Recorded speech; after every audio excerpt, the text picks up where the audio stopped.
और एक बड़ी खबर का रुख कर लेते हैं करनाल से। कांग्रेस प्रत्याशी दिव्यांशु बुद्धि राजा पीओ घोषित किए गए हैं। कोर्ट में पेश नहीं होने के कारण दिव्यांशु राजा को पीओ घोषित, क्योंकि दिव्यांशु बुद्धि राजा पर पुलिस केस दर्ज है। कांग्रेस ने अभी कल ही जो लिस्ट आई उसमें करनाल से प्रत्याशी बनाया, लेकिन आज उनको पीओ घोषित कर दिया गया। ये बड़ी और अहम जानकारी आप तक पहुंचा रहे हैं इस वक्त, ये सबसे बड़ी खबर है।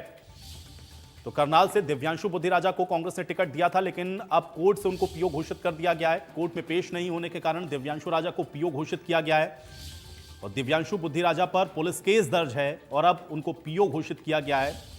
ये कल ही जो लिस्ट घोषित की कांग्रेस ने, इतने विचार विमर्श और मंथन के बाद, उसके बाद अब देखिए पीओ घोषित कर दिए गए कोर्ट की तरफ से। ये बड़ी जानकारी और बड़ी खबर आप तक पहुंचा रहे हैं इस वक्त। ये सबसे बड़ी खबर, दिव्यांशु बुद्धि राजा जो कि करनाल से कांग्रेस ने इनको कैंडिडेट बनाया, इनको प्रत्याशी बनाया, लेकिन अब ये पीओ घोषित कर दिए गए हैं कोर्ट में पेश नहीं होने के कारण। पहले से ही आपको बता दें कि उनके ऊपर मामला था और ऐसे में कोर्ट में पेश नहीं होने के चलते उनको पीओ घोषित किया गया है। अब यहां से बड़ा सवाल यह है कि अब यहां पर आगे स्टैंड कांग्रेस का क्या होगा। कांग्रेस ने करनाल से जो कैंडिडेट घोषित किया वो पीओ घोषित किया गया। ये बड़ी जानकारी और बड़ी खबर आप तक पहुंचा रहे हैं। ये करनाल से इस वक्त की बड़ी खबर है। ये देखिए, ये कोर्ट ने पीओ घोषित किया है कांग्रेस प्रत्याशी दिव्यांशु बुद्धि राजा को, और कोर्ट में पेश नहीं होने के कारण आपको बता दें कि पीओ घोषित किए गए हैं दिव्यांशु बुद्धि राजा, जिस पर पहले से ही पुलिस केस दर्ज हैं, लेकिन कोर्ट में अब चूंकि वो पेश नहीं हुए इसलिए उनको पीओ घोषित कर दिया गया। ये स्थिति आप देखिए किस तरीके की। एक तो इतना लंबा इंतजार कांग्रेस की लिस्ट को लेकर के। कांग्रेस की जब लिस्ट जारी हुई तो उसमें जो कैंडिडेट दिए गए 8 नाम थे, उनमें से एक नाम दिव्यांशु बुद्धि राजा का, जिनको करनाल से उम्मीदवार बनाया गया। लेकिन आप देखिए कि किस तरीके से अब कोर्ट से उनको पीओ घोषित किया गया है। तो अब यहां से अब आगे कांग्रेस पार्टी का स्टैंड इस पर क्या होगा, ये बड़ा महत्वपूर्ण रहने वाला है। दूसरा ये है कि अब कोर्ट में पेश नहीं होने के कारण इनको पीओ घोषित कर दिया गया, ये भी अपने आप में बड़ा दिलचस्प है।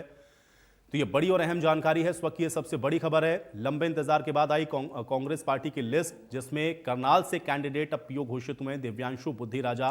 ये बड़ी जानकारी आप तक पहुंचा रहे हैं। तो इस वक्त ये सबसे बड़ी खबर है।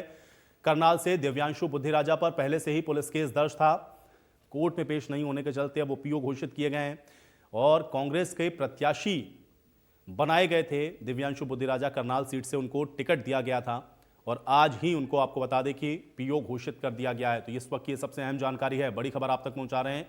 कांग्रेस प्रत्याशी दिव्यांशु बुद्धि राजा पीओ घोषित किए गए हैं, ये बड़ी खबर है। कोर्ट में पेश नहीं होने के कारण दिव्यांशु को पीओ घोषित किया गया है। पहले से ही आपको बता दें कि पुलिस में मामला दर्ज था और अब उनको पीओ घोषित कर दिया गया है। तो ये बड़ी जानकारी आप तक पहुंचा रहे हैं। सीधे रुक कर लेते हैं, महेंद्र हमारे साथ जुड़ गए हैं जानकारी के साथ। महेंद्र, एक तो लंबा इंतजार करना पड़ा, कांग्रेस की जो लिस्ट आई कल देर रात उसमें दिव्यांशु बुद्धि राजा को करनाल से उम्मीदवार बनाया गया, लेकिन आज कोर्ट ने उनको पीओ घोषित कर दिया। क्या जानकारी, सबसे पहले तो ये बताएं। जी बिल्कुल, देखिए आपने बिल्कुल ठीक कहा कि जिस तरह से लंबे इंतजार के बाद नहीं, लंबी कसमकस के बाद कांग्रेस ने अपनी सूची जारी की थी।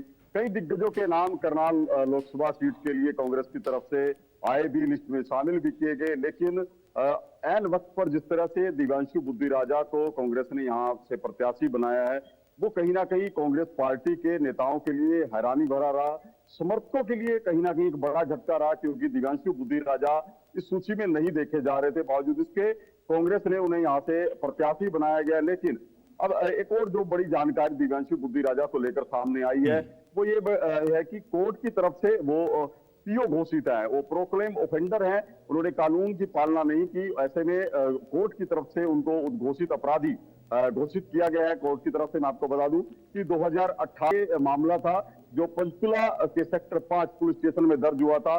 दिव्यांशु बुद्धि राजा के साथ 3 और लोग भी इस मामले में उनके खिलाफ दर्ज हुआ था, जिसमें धारा 147, धारा 186, धारा 300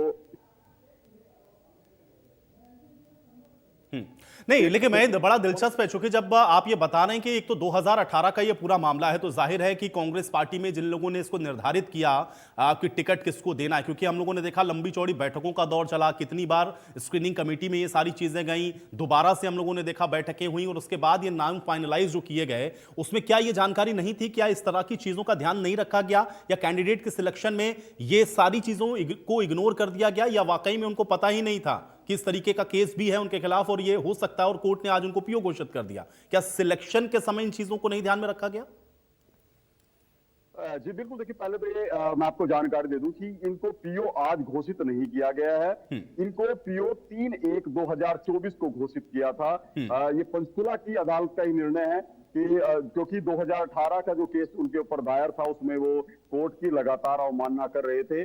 कोर्ट के आदेशों के बाद वो कोर्ट में उपस्थित नहीं हुए, तो ऐसे में बीती 3 जनवरी को उनको धारा 174 ए आईपीसी के तहत जो है उनको उद्घोषित अपराधी घोषित आज का नहीं है, इससे पहले तब का तो ही ये और है। हैरान करने वाला है, जनवरी तब तो में है महेंद्र, ये और हैरान करने वाला। अगर 3 तारीख को पीओ घोषित कर दिया गया तो क्या कांग्रेस के जो नीति निर्धारक हैं उनको इस चीज की जानकारी नहीं कि वो ऐसे कैंडिडेट को दे रहे हैं जो पीओ घोषित हो रखा है?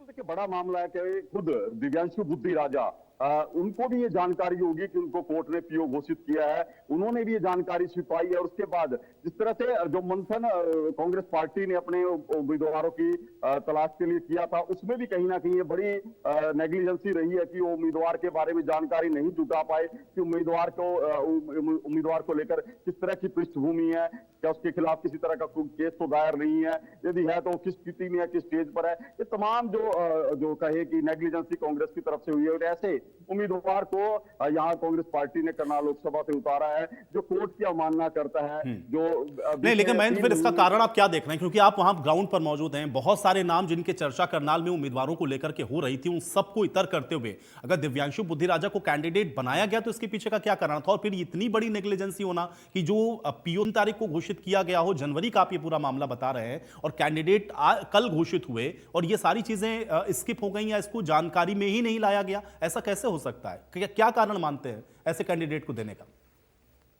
देखिए बिल्कुल, देखिए दिव्यांशु बुद्धि राजा का नाम जब इस सूची में आया था उसी समय से साफ हो चुका था कि चुनाव प्रत्याशियों की घोषणा में भूपेंद्र हुड्डा का वर्चस्व जो है कायम रहा है और दिव्यांशु बुद्धि राजा भी बेहद नजदीकी माने जाते हैं दीपेंद्र हुड्डा के, उन्हीं की टीम के हैं वो। तो ऐसे में उनका जब नाम आता है तो जाहिर सी बात है कि दीपेंद्र हुड्डा है, भूपेंद्र हुड्डा की तरफ से ही रिकमेंडेशन रही होगी कि उनको प्रत्याशी बनाया गया। हालांकि करनाल की बात की जाए तो कई दिग्गजों के नाम शामिल थे जो पूर्व में चुनाव भी लड़ चुके और कहीं ना कहीं बहुत मजबूत भी जो कांग्रेस पार्टी की तरफ से शामिल हो सकते थे, लेकिन उसके बावजूद भी अचानक जिस तरह से दिव्यांशु बुद्धि राजा को कांग्रेस की टिकट मिली है वो कहीं ना कहीं हैरानी भरा फैसला है। और खासकर कार्यकर्ताओं को जो उम्मीद थी कांग्रेस पार्टी की तरफ से कि एक मजबूत कैंडिडेट, वो हैवीवेट कैंडिडेट है बीजेपी के, क्योंकि मनोहर लाल खट्टर उनके सामने कांग्रेस पार्टी से उम्मीद की जा रही थी कि वो बड़ा बिल्कुल, और ये बहुत बड़ा प्रश्न है। फिलहाल महेंद्र, बहुत शुक्रिया इस तमाम बातचीत और जानकारी के लिए। लेकिन हाँ, वाकई में ये बहुत हैरान कर देने वाला मामला और अब देखना ये है इसमें आगे कांग्रेस पार्टी का स्टैंड क्या रहता है। इसी के साथ रुक रहे हैं यहाँ पर एक छोटे से ब्रेक के लिए।